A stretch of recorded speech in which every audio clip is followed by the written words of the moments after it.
বাংলাদেশে সুন্নি ওয়াহাবি আছে না? আমি কাউকে গালি দেই না, এমনি আছে না?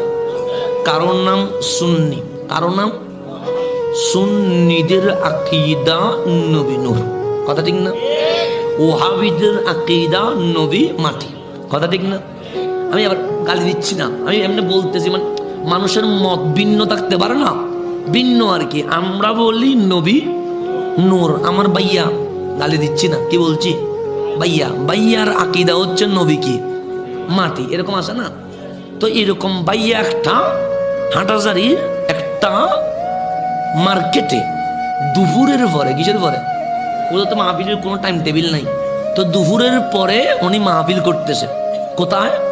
মার্কেটে। কোন ভাইয়া? যেই ভাইয়া নবীকে কি বলে? মাটি বলে। উনি কি করতেছেন? মাহফিল করতেছেন। তো ওখানে মার্কেটের মালিক সমিতি বসছে, বিভিন্ন কাস্টমার বসছে। ভাগ্যক্রমে একজন সুন্নি ভাই, যিনি মাদ্রাসার বারান্দায়ও যায় নাই, এমনি মাহফিলে বসতো, এরকম একটা সুন্নি ওখানে বসে গেছে। ওখানে কোথায়? মাহফিল দেখছে, বসছে আর কিরকম অনেকে বসে না।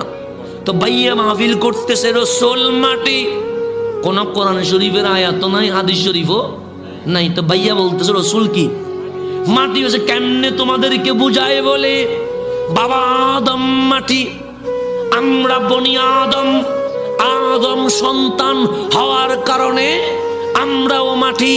সুতরাং নবী তো বাহিরের কেউ নয়, নবীও তো বনি আদম, সুতরাং আদম সূত্রে নবীও মাটি, নবীও মাটি। এটা হচ্ছে ভাইয়া বলছে। কি বলছে? এখন সুন্নি যেটা কোনোদিন মাদ্রাসার বারান্দায় যায় নাই, ও দাঁড়াই গেছে। ও দাঁড়াইয়া বলে, হুজুর নবী কি মাটি? বলছে কি বললাম এতক্ষণ? মাটি তো বললাম। বলছে ঠিক আছে, কেন মাটি? বলছে এতক্ষণ বুঝাইলাম, বুঝো নাই। বলছে একটু বললে ভালো হয়। বলছে বাবা আদম মাটি। বাবা আদম কি?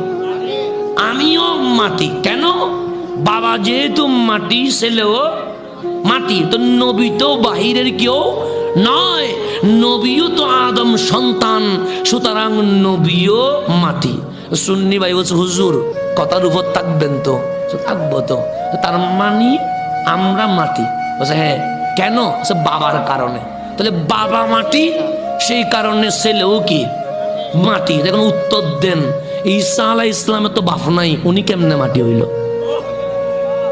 সুন্নি বলতেছে যে কখনো মাদ্রাসা বারান্দায় যাই নাই, কোনোদিন আলিফ বাও পড়ে নাই মনে হয়, এরকম পাবলিকে বলতেছে।